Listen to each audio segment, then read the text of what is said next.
De 0 à 1 par Peter Thiel. Chaque moment en affaires n'arrive qu'une seule fois. Le prochain Bill Gates ne construira pas un système d'exploitation. Le prochain Larry Page ou Sergey Brin ne créeront pas un moteur de recherche. Et le prochain Mark Zuckerberg ne créera pas un réseau social. Si vous copiez ces personnes, vous n'apprenez rien d'elles. Bien sûr, il est plus facile de copier un modèle que de créer quelque chose de nouveau. Faire ce que nous savons déjà faire fait passer le monde de 1 à n, ajoutant davantage de quelque chose de familier.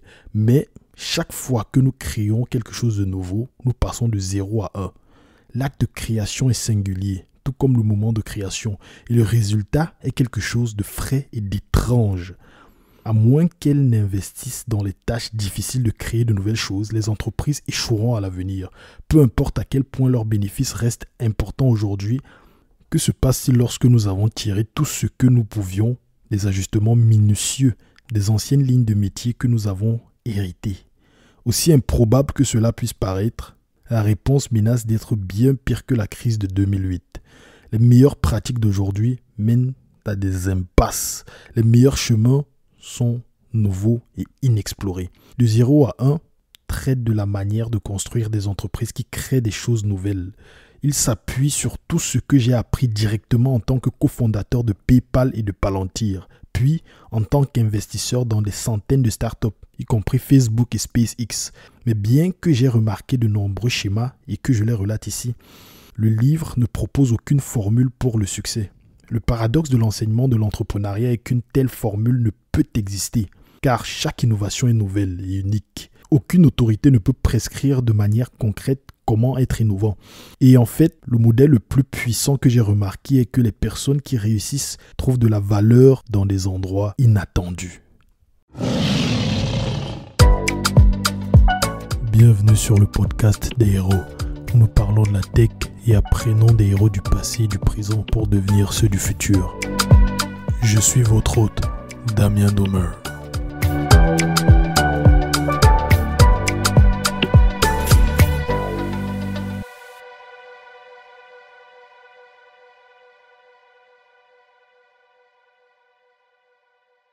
Est-ce que vous savez que ce podcast est disponible gratuitement sur YouTube, Spotify, Apple Podcast, Deezer, Google Podcast, Amazon Music et bien d'autres? Les liens vers le podcast sur chacune de ces plateformes sont dans la description de cet épisode. N'oubliez pas, s'il vous plaît, de vous abonner et d'appuyer sur la cloche pour ne manquer aucun épisode. Et si vous aimez, laissez une bonne note s'il vous plaît pour que l'algorithme puisse le proposer à un maximum de personnes. Merci. Avant de commencer l'épisode, sachez que vous pouvez avoir gratuitement la version audio de la plupart des livres dont je parle dans ce podcast. Oui, gratuitement, grâce à Audible.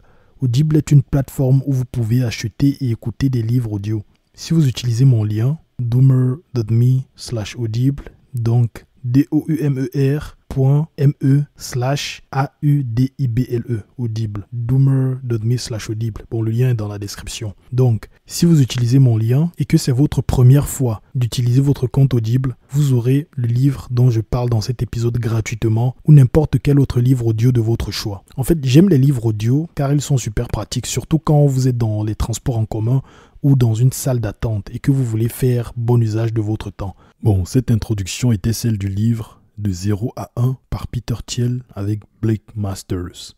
Avant de commencer, je tiens à préciser que le lien vers le livre, pour acheter le livre est dans la description de cet épisode. Il est disponible en français et en anglais. Et si vous utilisez mon lien que j'ai mis dans la description de cet épisode, vous aidez le podcast. Le prix reste le même pour vous, rien ne change pour vous. Mais le fait que vous utilisez le lien pour l'acheter, ça aide mon podcast. Et je vous remercie d'avance. Bon, moi j'ai lu le livre en anglais et je n'avais qu'une copie en anglais. Et les extraits que j'ai pris là, c'est les extraits que j'ai traduits. Ceux qui ne connaissent pas qui est Peter Thiel c'est un entrepreneur américain, une légende de la Silicon Valley qui est cofondateur de PayPal et de Palantir. Pour PayPal, je pense que vous connaissez tous PayPal, la fintech, la célèbre fintech. Oui, et il a cofondé PayPal avec Lev Shin et Elon Musk plus tard. Bon, Elon Musk, c'était après une fusion. Bref, je ne vais pas entrer dans les détails.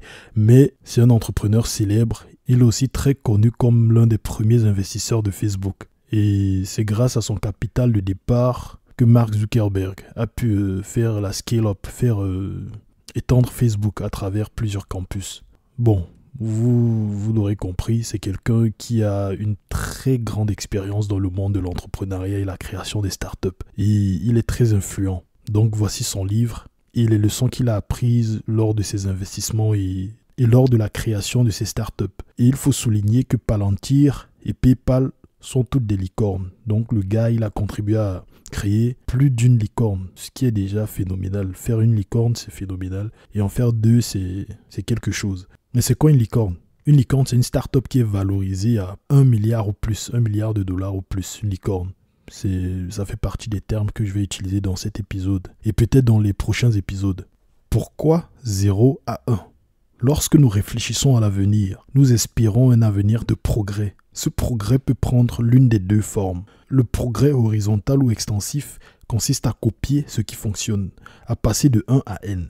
Le progrès horizontal est facile à imaginer car nous savons déjà à quoi il ressemble. Le progrès vertical ou intensif consiste à faire des choses nouvelles, à passer de 0 à 1. Le progrès vertical est plus difficile à imaginer car il nécessite de faire quelque chose que personne n'a jamais fait. Si vous prenez une machine à écrire et en construisez 100, vous avez réalisé un progrès horizontal. Si vous avez une machine à écrire et construisez un traitement de texte, vous avez réalisé un progrès vertical. Un traitement de texte, il parle de Word, comme Microsoft Word, un truc comme ça. C'est ça un peu la base de son raisonnement quand il parle de 0 à 1. Et dans le livre, il commence fort.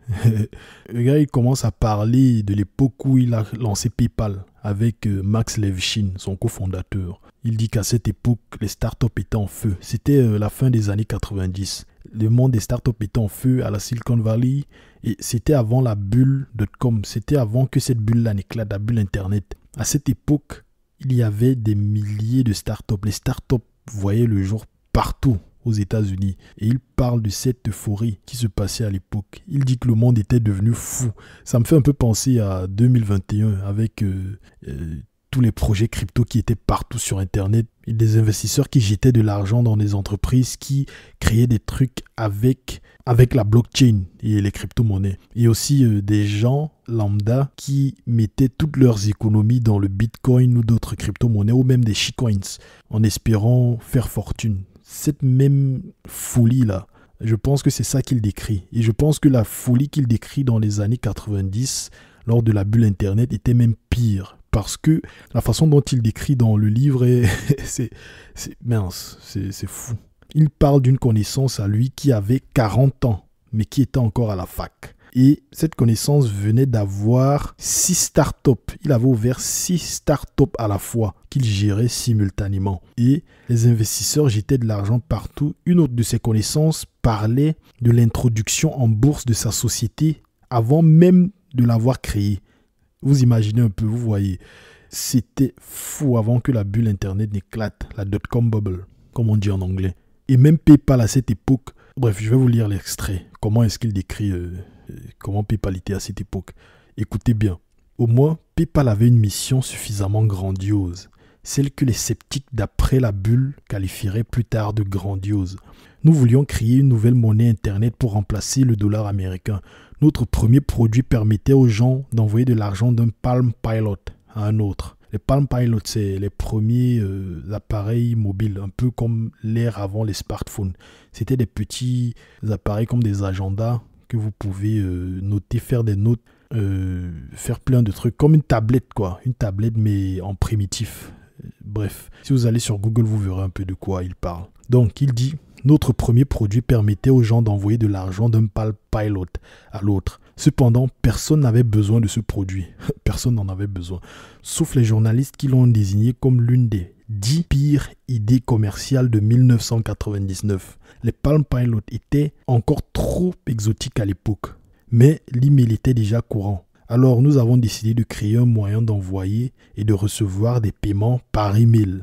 À l'automne 1999, notre produit de paiement par email fonctionnait bien. Le 16 février 2000, le Wall Street Journal a publié un article applaudissant notre croissance virale et suggérait que PayPal valait 500 millions de dollars.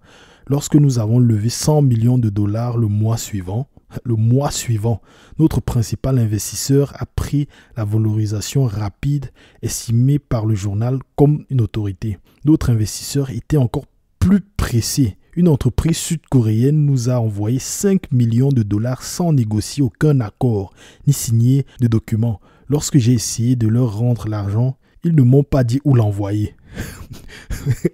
C'est drôle. Il y a quelques mois de cela, les gars, des journalistes les dénigraient, les traitaient de pire idée de 1999. Et voilà, quelques mois plus tard, une société leur envoie 5 millions de dollars. Genre, prenez l'argent, on veut investir, c'est obligé, on va vous balancer de l'argent à la figure. Vous voyez un peu. Bref, mais au moins, eux, ils avaient une idée grandiose, une idée qui tenait la route. La preuve en est que jusqu'à aujourd'hui, on utilise PayPal. Moi, j'utilise PayPal. Plusieurs personnes autour de moi utilisent PayPal.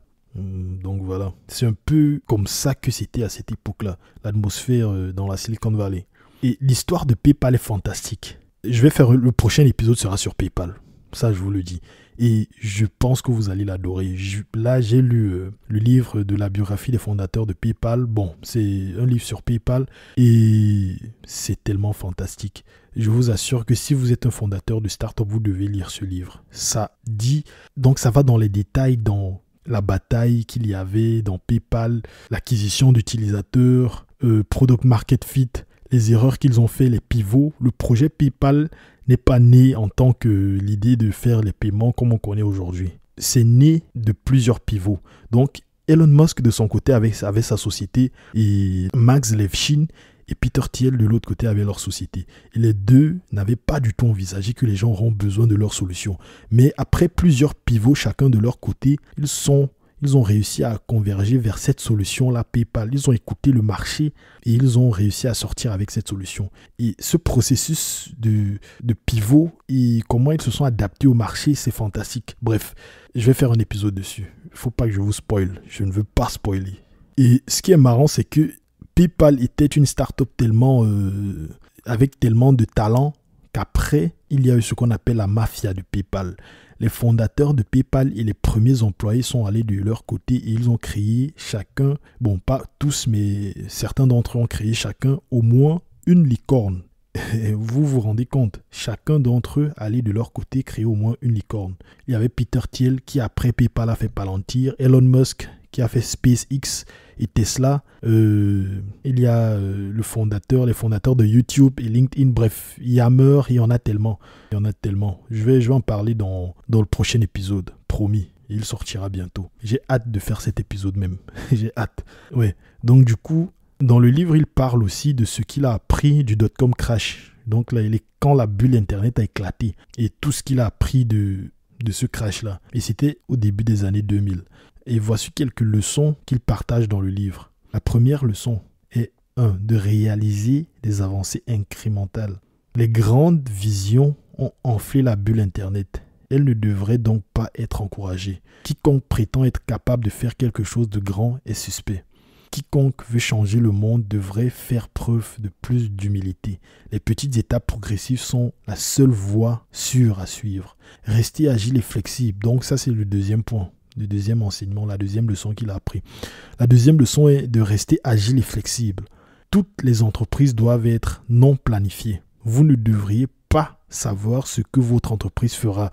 La planification est arrogante et inflexible. Au lieu de cela, vous devriez essayer des choses, donc itérer. L'entrepreneuriat est une expérimentation agnostique. Et quand je lis ces leçons et je pense à l'histoire de PayPal, toutes les étapes à travers lesquelles il est passé avec son équipe sont cohérentes en fait. Et bon, je vais pas spoiler. Prochain épisode, ne manquez pas le prochain épisode. Ouais, et il a partagé plusieurs leçons dans le livre. Et là, il dit aussi à la fin, il dit que ce qui est marrant, c'est que même le contraire de ces leçons-là sont aussi vraies. Vous voyez, genre, il dit, il ne faut pas avoir d'idées grandioses, mais après, il dit, bon, c'est vrai, mais dans certains cas, le contraire, il faut bien avoir une idée grandiose pour pouvoir accomplir quelque chose de grand. Donc, en quelque sorte, il réitère le fait qu'il n'y a pas de formule magique pour réussir en entrepreneuriat. Il faut juste savoir s'adapter. Et l'une des choses particulières qu'il partage dans le livre est d'éviter la compétition. Pour lui, entrer en compétition est une mauvaise chose. Selon lui, il faut chercher à avoir le monopole de son secteur d'activité et éviter toute forme de compétition. Et sa façon d'éviter la compétition qu'il recommande, c'est de rendre toute forme de compétition impossible, quasiment impossible. Quand j'ai suivi Peter Thiel dire ça pour la première fois, c'était dans une conférence qu'il a fait à Stanford, si je me rappelle bien. La vidéo est sur YouTube. Je vais mettre le lien dans la description de cet épisode pour que vous puissiez la voir aussi. Et ça m'a paru bizarre quand il a dit ça. Parce que normalement, les entrepreneurs disent qu'il ne faut pas avoir peur de la compétition. Qu'en fait, les compétitions sont bonnes, tout ça. C'est ce que plusieurs entrepreneurs prêchent sur Internet, et partout quand on va sur Internet. Mais Peter Thiel voit les choses différemment. Et dans le livre, il explique pourquoi est-ce qu'il voit les choses différemment. Et quand on essaie de comprendre pourquoi, tout paraît très cohérent. Et il prend ceci comme exemple pour démontrer pourquoi la compétition n'est pas bonne, pourquoi il faut l'éviter. La version commerciale de notre question contraire est la suivante. Quelle entreprise de valeur personne ne construit-elle? Cette question est plus difficile qu'elle y paraît, car votre entreprise pourrait créer beaucoup de valeur sans devenir très précieuse elle-même.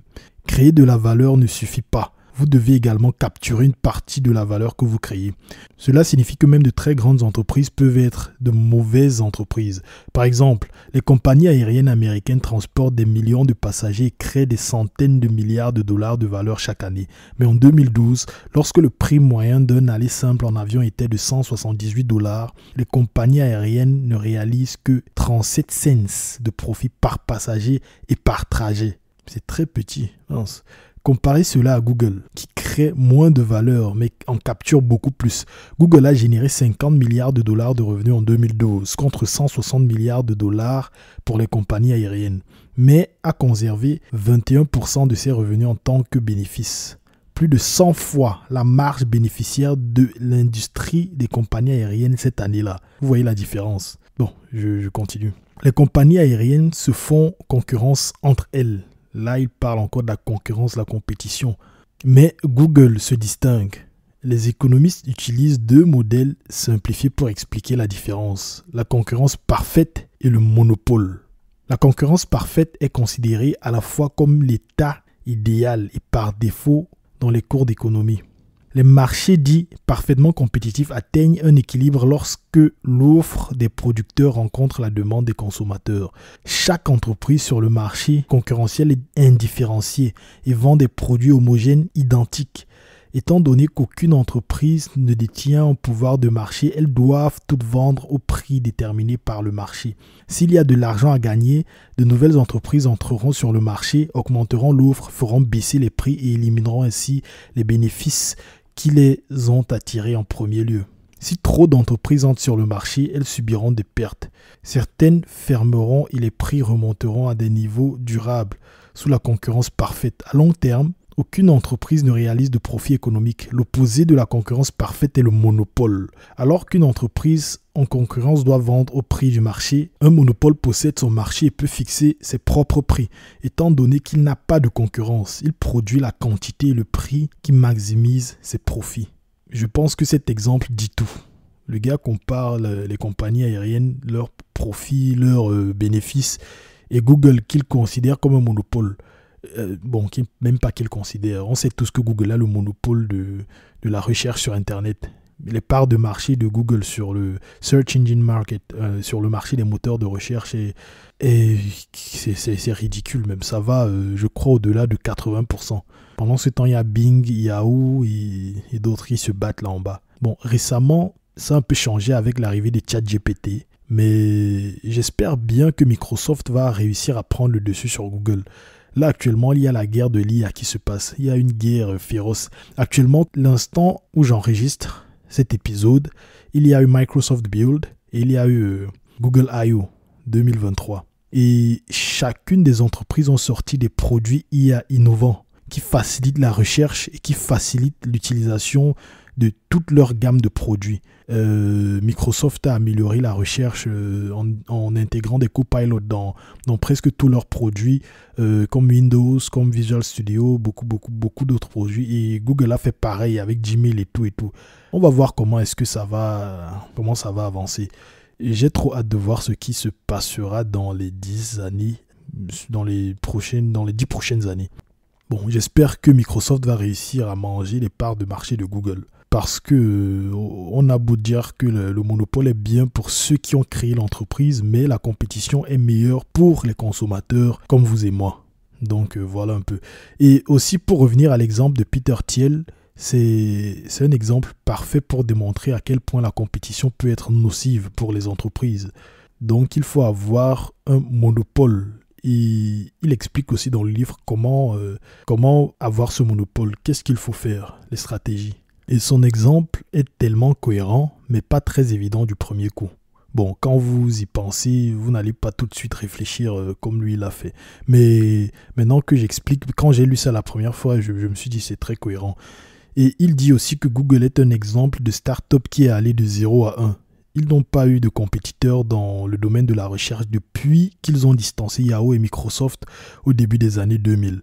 Il parle aussi des sociétés qui sont obsédées par la compétition. Il dit que dans le monde des startups, au début, les startups ne se calculent pas. Mais quand elles grandissent, elles commencent à se focaliser les unes sur les autres. Par exemple, Microsoft et Google. Bon, j'ai pris l'exemple avec ChatGPT tout à l'heure, mais là, je réitère. Microsoft et Google, ça c'est ce qu'il dit dans le livre. La partie ChatGPT, c'est moi qui... c'était mon analyse, mais son exemple dans le livre, c'est genre Microsoft et Google qui sortent des produits pour juste manger les parts de marché les uns des autres.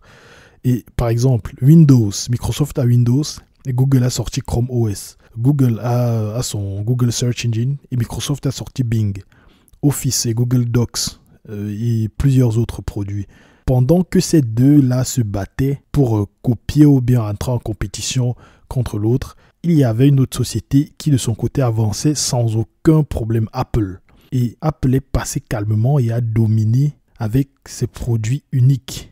L'iPhone, le Mac, bon, vous les connaissez tous. Et le résultat est que la valeur en bourse d'Apple est devenue plusieurs fois supérieure à celle de Microsoft et Google. Et cette partie me fait penser au Blue Ocean Strategy. Bon, c'est un livre que je lisais, que j'ai lu récemment, Blue Ocean Strategy.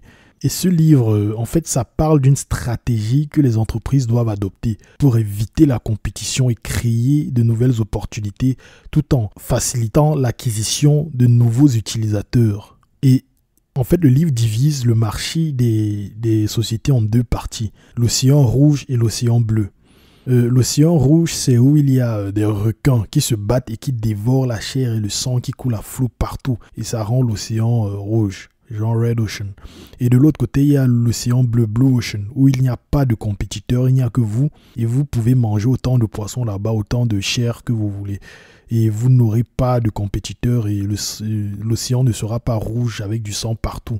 En fait, c'est une analogie. Donc, cet exemple-là, cette analogie fait référence au fait que vous ne devriez pas être dans l'océan rouge où il y a des sociétés qui vont en compétition les unes contre les autres, qui se dévorent des parts de marché, mais vous devez vous séparer de cette partie-là et aller dans l'océan bleu où vous êtes seul, vous créez votre segment de marché et vous faites votre business au calme avec de nouveaux utilisateurs. Par exemple, l'industrie du jeu vidéo, où on voit Nintendo qui a cessé d'entrer en compétition avec Sony et Microsoft pour sortir des appareils de plus en plus puissants. À l'époque, il y avait la GameCube qui était un peu en compétition avec la Xbox et la PlayStation 2. Mais après, Nintendo a sorti la Wii qui n'a totalement rien à voir avec...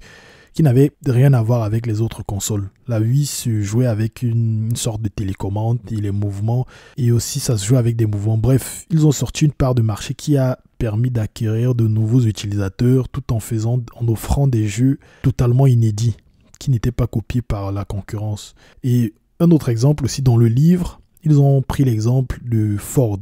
À l'époque où les voitures n'étaient pas adoptées communément, où l'industrie automobile venait de naître, les voitures étaient très chères et les fabricants de voitures mettaient beaucoup de temps à fabriquer une voiture, à sortir une voiture d'usine. Et Henry Ford est arrivé aux États-Unis et il a créé une façon très efficace de créer de nouvelles voitures, de fabriquer de nouvelles voitures, tout en réduisant le coût de fabrication de la voiture Et avec ça, avec cet avantage-là, il a créé un nouveau segment de marché de l'industrie automobile où il a pu acquérir de nouveaux utilisateurs, des utilisateurs de la classe moyenne qui pouvaient acquérir des voitures beaucoup moins chères et beaucoup plus faciles à produire. Et c'est comme ça qu'Henry Ford a réussi à bâtir son empire. Grâce à cette différenciation, il a créé un nouveau segment de marché. Les voitures qui étaient avant pour les riches, pour les gens qui avaient beaucoup d'argent et qui voulaient s'amuser avec leurs nouveaux gadgets, il a fait changer ce segment. Il a fait en sorte que ces voitures puissent être adoptées par d'autres personnes qui n'étaient pas aussi riches que ces gens-là. Et puis plus tard, il y a General Motors qui est venu et qui a créé un nouveau Blue Ocean. Donc, quand Henry Ford avait créé son Blue Ocean, General Motors est venu et il a créé son Blue Ocean avec des voitures qui étaient plus faciles à conduire et plus belles. Et c'est comme ça qu'ils ont réussi à prendre le dessus sur Ford au fil des ans. Donc, ils ont pris le dessus sur Ford en tant que la société qui vendait le plus de voitures à l'époque. Et ainsi de suite. Et c'est de cette façon-là que le Blue Ocean Strategy est fait. Une société vient, elle crée un nouveau segment de marché et après, évidemment, il y a des compétiteurs et elle crée un segment de marché. Et c'est un peu à partir de là, je pense que ça rejoint un peu ce que Peter Thiel essaie de nous dire dans ce livre. Il dit aller de 0 à 1. Et il dit aussi, une société qui arrête d'essayer d'aller de 0 à 1 va perdre sur le long terme. Donc, elle doit continuer d'innover. Tu crées ton nouveau Blue Ocean, tu ne t'arrêtes pas là, tu continues. Un peu comme Apple a fait avec le Macintosh. Après, ils ont fait avec l'iPod. Après, l'iPhone, l'iPad, ainsi de suite. Donc, comment avoir le monopole dans son secteur d'activité? Peter Thiel donne plusieurs exemples, plusieurs stratégies dans le livre, mais voici celle qui m'a le plus marqué. Il dit « Commencez petit et monopolisez. Chaque start-up est petite au début. Chaque monopole domine une grande part de son marché. Par conséquent, chaque start-up devrait commencer avec un marché très restreint. Il vaut toujours mieux de commencer trop petit que trop grand. La raison est simple. Il est plus facile de dominer un petit marché que de dominer un grand marché. Si vous pensez que votre marché initial pourrait être trop grand, il l'est très probablement. Petit ne signifie pas inexistant. Nous avons fait cette erreur au début de PayPal. Notre premier produit permettait aux gens de s'envoyer de l'argent via des Palm Pilot. C'était une technologie intéressante et personne d'autre ne le faisait. Cependant, les millions d'utilisateurs de Palm Pilot dans le monde n'étaient pas concentrés en un seul endroit. Ils avaient peu de choses en commun et utilisaient leurs appareils de manière épisodique. Personne n'avait besoin de notre produit. Nous n'avions pas de clients. La première erreur de PayPal, avant qu'ils ne fassent leur premier pivot. Après avoir tiré cette leçon, nous avons orienté notre attention vers les enchères sur eBay, où nous avons connu notre premier succès. À la fin de 1999, eBay comptait quelques milliers de vendeurs de puissance à fort volume. Et après seulement 3 mois d'efforts dédiés, nous en servions 25%. Il était beaucoup plus facile d'atteindre quelques milliers de personnes qui avaient vraiment besoin de notre produit que de tenter de rivaliser pour attirer l'attention de millions d'individus dispersés. Le marché cible parfait pour une start-up est un petit groupe de personnes spécifiques, concentrées et desservies par peu ou pas de concurrents.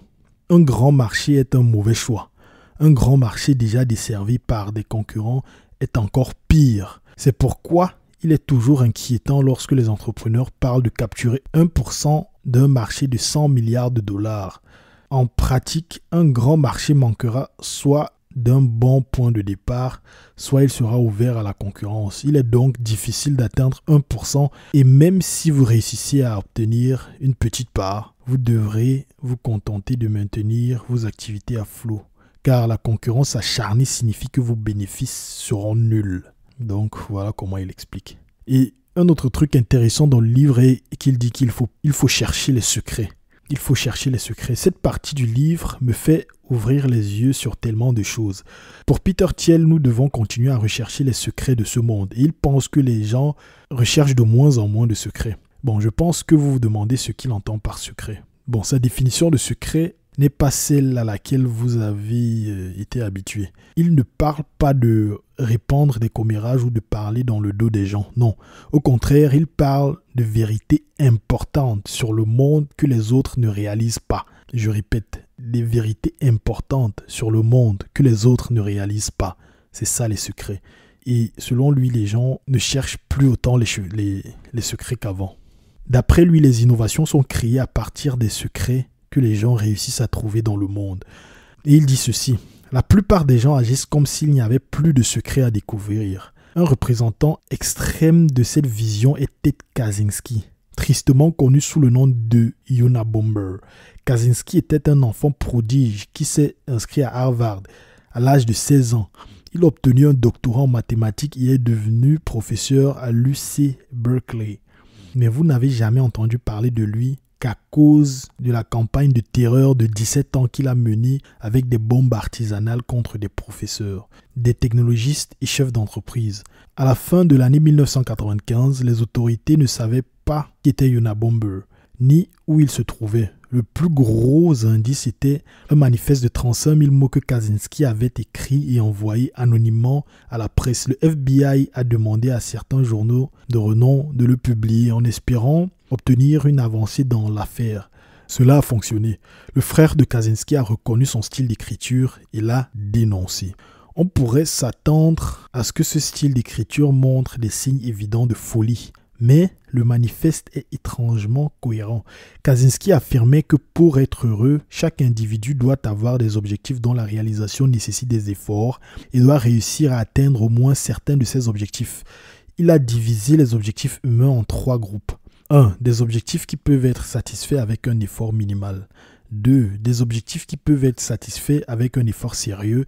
Et 3. Des objectifs qui ne peuvent pas être satisfaits, peu importe les efforts déployés. Il s'agit de la trichotomie classique entre le facile, le difficile et l'impossible. Kaczynski soutenait que les gens modernes sont déprimés parce que tous les problèmes difficiles du monde ont déjà été résolus. Ce qu'il reste à faire est soit facile, soit impossible, et poursuivre ces tâches est profondément insatisfaisant. Ce que vous pouvez faire, même un enfant peut le faire. Ce que vous ne pouvez pas faire, même Einstein n'aurait pas pu le faire. Ainsi, l'idée de Kaczynski était de détruire les institutions existantes, de se débarrasser de toute technologie et de permettre aux gens de recommencer à zéro et de travailler sur de nouveaux problèmes difficiles. C'est drôle, quand je suis arrivé sur cette partie, je ne m'attendais pas à ce qu'il parle d'un psychopathe. Mais en même temps, ce que le psychopathe dit n'est pas totalement fou. C'est pas des trucs fous, c'est des trucs... ça se voit que ce gars-là, ce Unabomber, ce psychopathe, avait profondément réfléchi sur son truc. Et en quelque sorte, je pense que c'est quand même vrai que pour être heureux, il faut avoir des objectifs à atteindre et il faut atteindre au moins quelques-uns de ces objectifs. Mais bon, voyons ce que Thiel a à dire. Bon, en fait, Peter Thiel explique qu'il comprend le raisonnement de ce psychopathe. Mais il dit qu'il avait tort car il y a toujours des secrets qu'il reste à découvrir dans le monde, ça je suis d'accord avec lui. Et qu'il y a tellement de choses à découvrir dans la science et de l'ingénierie et la médecine. D'ailleurs, Peter Thiel fait partie de ces milliardaires qui essayent de combattre la mort. Et il a décidé de se faire, je ne sais pas si c'est cryogéniser, bref, de se faire congeler une fois qu'il sera mort, en espérant être réanimé dans le futur. Bon, il fait partie de ces milliardaires-là qui ont des objectifs vraiment très difficiles à atteindre, comme vaincre la mort. Et il dit aussi que les sociétés doivent être bâties autour des secrets. Les sociétés ne doivent pas arrêter de chercher les secrets. Et si une société arrête de chercher les secrets, selon lui, elle court tout droit à sa perte. Par exemple, il prend l'exemple d'HP, qui dans les années 90 innovait constamment. HP n'arrêtait pas sa poursuite des secrets. Elle recherchait des secrets, recherchait l'innovation et amenait plusieurs gadgets, plusieurs innovations grâce aux secrets qu'elle trouvait. Mais dans le futur, genre dans les années 2000, ils ont de moins en moins innové car ils ont cessé de rechercher des secrets et se sont concentrés sur des conflits internes, la politique d'entreprise et tout ça. Et du coup, HP n'est plus que l'ombre d'elle-même, d'après Peter Thiel. Et une autre stratégie encore que les entreprises doivent adopter, selon lui, les startups en particulier, c'est The Last Mover Advantage. En fait, cette partie du livre, je pense qu'il l'explique mieux dans sa conférence à Stanford, au Stanford University, aux États-Unis. Je vais laisser la vidéo dans la description de l'épisode. Et c'est drôle parce que j'ai vu la vidéo avant de lire le livre. Et je m'attendais à ce qu'il l'explique mieux dans le livre. Mais bizarrement, j'ai mieux aimé ce qu'il a dit dans la vidéo que dans le livre. Bref, ici, il dit que c'est mieux d'être le dernier à rentrer dans un marché. Je cite, « Il est de loin préférable d'être le dernier à agir, c'est-à-dire de réaliser le dernier grand développement sur un marché spécifique et de profiter de plusieurs années de profit monopolistique. Le moyen d'y parvenir est de dominer un petit créneau et de se développer à partir de là, en vue d'une vision ambitieuse à long terme. » Et il donne des exemples. Il dit par exemple, Microsoft a créé le dernier système d'exploitation, le dernier gros système d'exploitation à son époque avec interface graphique et ils ont dominé le secteur du système d'exploitation pendant plusieurs années. Et Google était le dernier moteur de recherche. Après avoir vu ce que Yahoo a fait, ils ont sorti un truc qui était beaucoup mieux, qui était meilleur et ils ont dominé le marché, ils sont devenus le monopole.